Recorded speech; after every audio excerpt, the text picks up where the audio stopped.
If there's any lesson to take from this episode, stay away from bad influences. This includes you, Stendhal. This is a bad influence.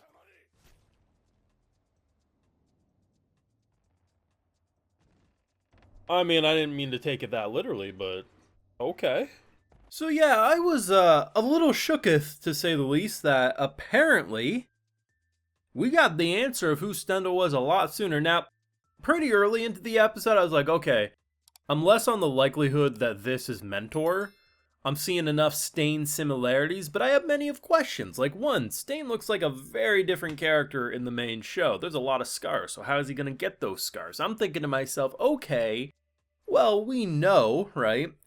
He really hates certain heroes. Ida's brother, and everything we've seen with Ida's brother is, seems like a genuinely good guy here. So my mind's thinking something we're gonna build into maybe like 3-4 episodes from now, maybe even in a second core, where some accident's gonna happen and he really just changes his opinion. Screw heroes. In fact, maybe the villains are in the right. I thought that could be what I was not expecting B-Girl to just get skewered, nor was I expecting her to get up from that. But to be fair, I can't say it's a convenient plot twist. We've seen bees go into that eye before, so a little buffer window actually can seem believable to me. But how he just mutilates himself. He really had the Joker energy going right there. And when you literally had Batman himself beat the living shit out of you, I guess now we understand how the Joker got his origin story in this show. But Jesus, My Hero is cooking. Like, this season's been so good. If this was the final episode, only 6 episodes, if this is like a little mini My Hero season, I would leave satisfied right now. Like, no joke or exaggeration. I really am enjoying what they're doing here. Where we're gonna go long term, I don't know, because I really thought they were going to go a different direction and it would take longer to get to certain things. And I guess in one case, you could make an argument if this was a longer manga, like if it wasn't as short as it was, we probably could do this. But I don't necessarily think this is an issue. But I honestly thought what was going to happen was characters like Crawler would worship and idolize characters like Stendhal longer before the realization that Stendhal's kind of a sociopath. Instead, he's like, oh shit, I wanted to learn. Wait a second, you're trying to step? I don't think so. And then, immediately tries to save Spike, who turned out to be Best Boy deep down inside, which was a twist I was not expecting. While it's faster paced than I was expecting everything to go, I can't deny the impact that it had.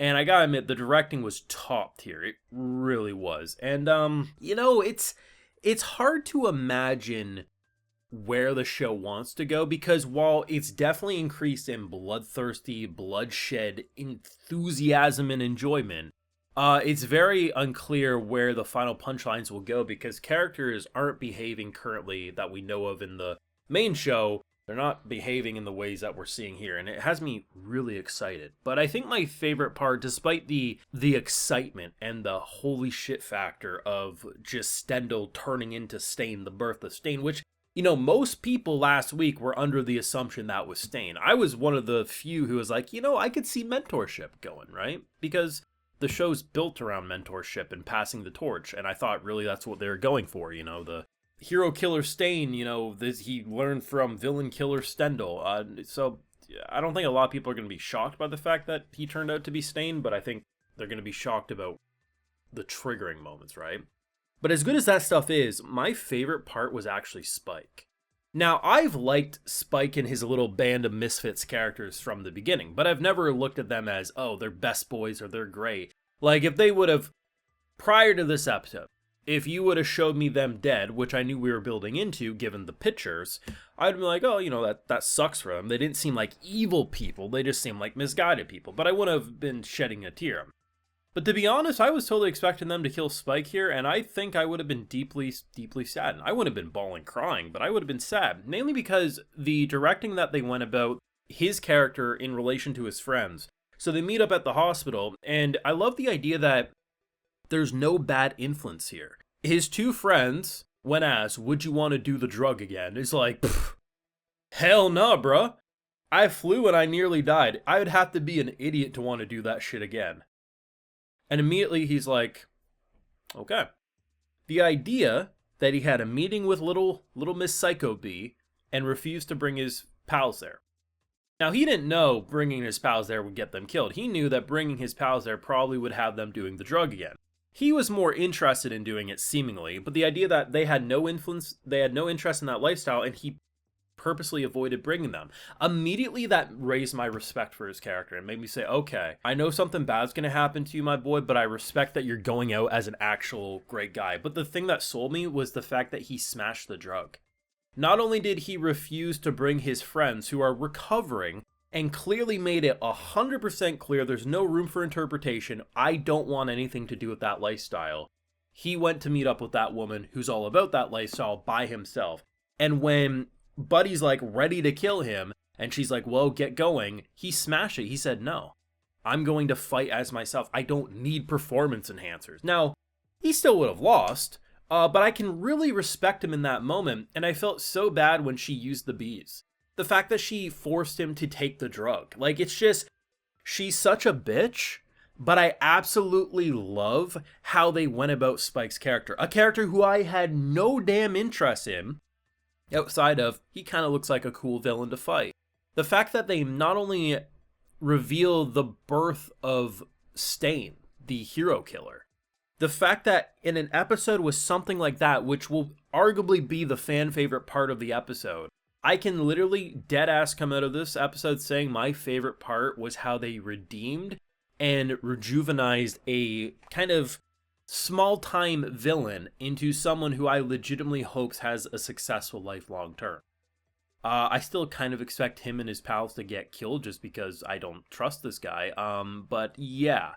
Knuckle Duster, though, not only did they have one of the coolest, if not the coolest, eye catches yet. If you don't know what an eye catch is, it's the little scene that they'll play. Sometimes it's a static image in a lot of anime. In this show, it's like an animation of the characters. They play it during a commercial break and when they return. So him punching through, that looked awesome.